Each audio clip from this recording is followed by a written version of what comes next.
To step into the ring against a legendary Aztec warrior like Julio Cesar Chavez and survive 12 rounds without falling to the canvas should already be considered a victory.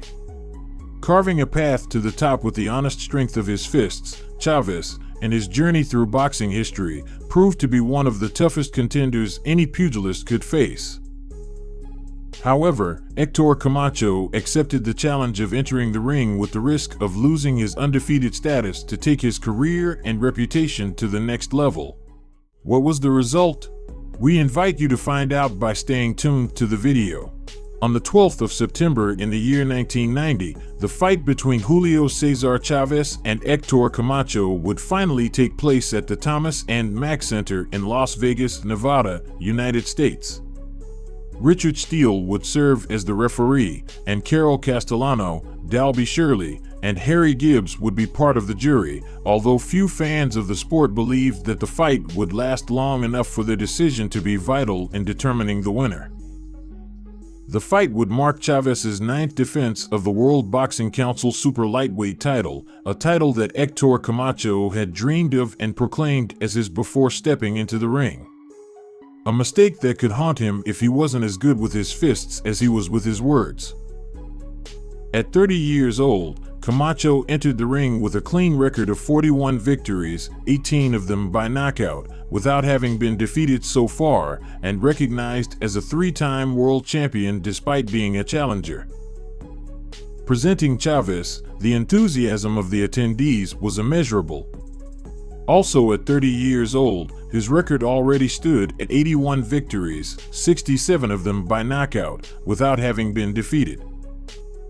With split bets, the only thing that could be anticipated was a historic battle between authentic warriors of Latin blood. As the bell rang to start the first round, Chavez advanced courageously, causing Camacho to retreat to the ropes. Taking control of the center of the ring, the crowd chanted his name.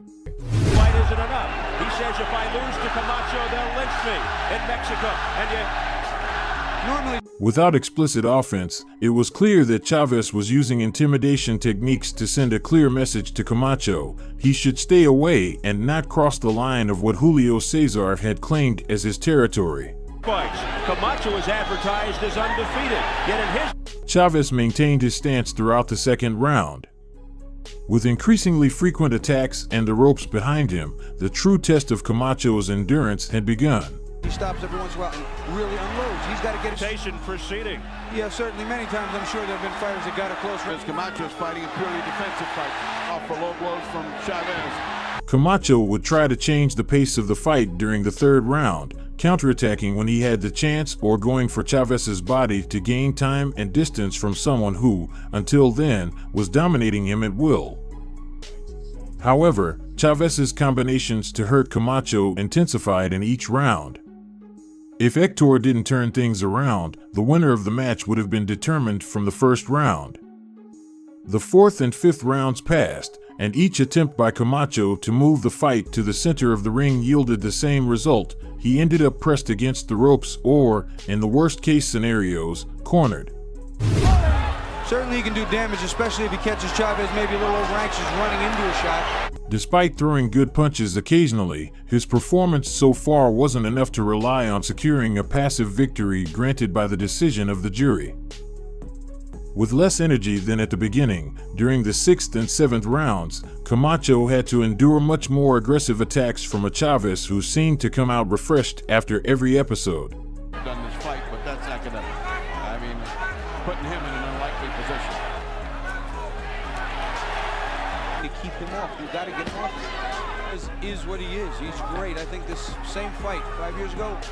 Julio Cesar didn't need knockdowns or knockouts. By maintaining the pace of the fight without losing control, as he had been doing, victory against a rival who was proving not to be up to the task of defending against an unyielding Aztec warrior with inexhaustible power was assured. Chavez continued to dominate the 8th round until, in the 9th round, the fight reached its climax.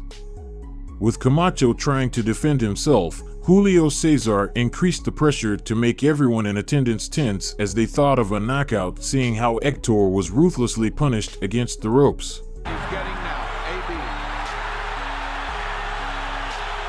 referee Richard Steele made See, what's ahead? At least he's fighting. If he's going to go out, he's going to go out fighting. Final minute of the ninth round. You got to give him that. You got to give Camacho that. He's got the guts. He might be doing this on it. Entering the final stretch of the match, the faces of both pugilists were the perfect example of what had been happening in the previous 9 rounds and who had been the executioner until then. For the first time in 10 episodes, Camacho managed to stay in the center of the ring for half of a full round. But, with fists that were already full of air, he gradually began to retreat to what had been his guillotine, the ropes. Any hope Héctor Camacho had of achieving victory during the 11th round should have been called faith in miracles.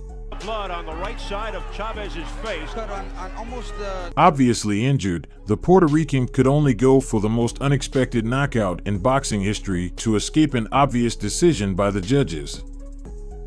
With only 3 minutes remaining in the 12th round, Chávez had the fight in his fists.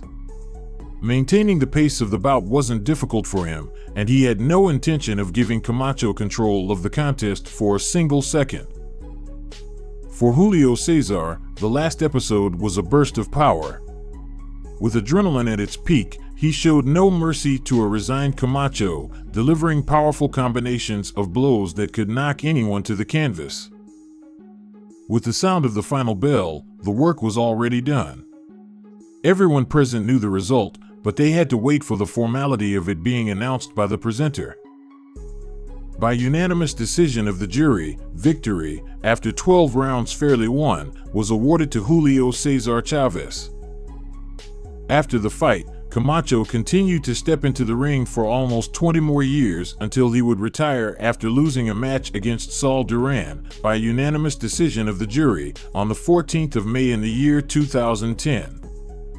However, his record would position him as a great exponent of the discipline from Puerto Rico, boasting 79 victories, 38 achieved by knockout, only 6 losses by decision of the jury, and 3 draws.